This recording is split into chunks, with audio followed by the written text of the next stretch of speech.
എനിക്ക് ശ്വസിക്കാൻ പോലും പറ്റുന്നുണ്ടായിരുന്നില്ല. ഇതൊരു കഥയൊന്നുമല്ല. ഞാൻ കുഞ്ഞു കുട്ടിയായിരിക്കുമ്പോൾ എനിക്ക് ഭയങ്കര ആസ്മയായിരുന്നു. ഇത് വന്നു കഴിഞ്ഞാൽ ഭയങ്കര ഒരു പേടി വരും ഉള്ളിൽ. നമുക്ക് ശ്വസിക്കാൻ പറ്റുന്നില്ല, നമുക്ക് എന്താണാവോ വരാൻ പോണത്, അങ്ങനെ ഒരു പരാക്രമമാണ് മൊത്തത്തിൽ. ഇപ്പോഴും ഓർമ്മയുണ്ട് അച്ഛൻ്റെ കയ്യും പിടിച്ച് തൃശ്ശൂർ വടക്കേ സ്റ്റാൻഡിൻ്റെ അടുത്തുള്ള പാർവതി ഡോക്ടറിനെ കാണാൻ പോണത് ഇടയ്ക്കിടയ്ക്ക്. അങ്ങനെ ഹോസ്പിറ്റലും ഡോക്ടർമാരും നഴ്സുമാരൊക്കെ ജീവിതത്തിൻ്റെ ഒരു ഭാഗമായിരുന്നു കുട്ടിക്കാലം തൊട്ടേ. പക്ഷേ ഒരു നേഴ്സായി മാറുമെന്നോ അവിടെ എന്തെങ്കിലും ചെയ്യുമെന്നോ ഒരിക്കലും പ്രതീക്ഷിച്ചിട്ടുണ്ടായിരുന്നില്ല. പിന്നെ നേഴ്സായി, ഒരു മാനേജറായി, ഒരു കൺസൾട്ടൻ്റായി, ഹെൽത്ത് കെയറിൽ ഒത്തിരി കാര്യങ്ങൾ ചെയ്യാൻ പറ്റി. പക്ഷെ ഒരു കാര്യം മറന്നിട്ടേ ഉണ്ടായിരുന്നില്ല. ഒരു രോഗീനെ കാണുമ്പോഴോ അല്ലെങ്കിൽ അവരുടെ കൂടെയുള്ള വയ്യാത്ത പ്രായമുള്ള ആളുകളെ കാണുമ്പോഴൊക്കെയോ മനസ്സിൻ്റെ ഉള്ളിൽ ആ ഒരു കുഞ്ഞൊരു കുട്ടി, ആ ഒരു പേടിച്ച് നിൽക്കുന്ന ആ ഒരു കുട്ടിയുടെ മുഖം മനസ്സിൽ വല്ലാണ്ട് അങ്ങനെ ഓർമ്മ വരുമായിരുന്നു.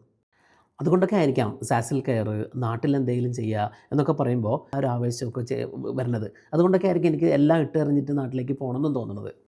ഒരാൾ അയാളുടെ ഏറ്റവും വീക്കായിട്ടിരിക്കുന്ന സമയത്ത് അയാൾക്ക് വേണ്ടത് ഒരു സുരക്ഷയാണ്, അല്ലെങ്കിൽ ഒരു ആശ്വാസമാണ്. ആ ആശ്വാസം ഉണ്ടാക്കുക എന്നുള്ളതാണ് ഞങ്ങളുടെ ലക്ഷ്യം. ഫോളോ ചെയ്യാൻ മറക്കരുത്. കൂടെ പോരണം.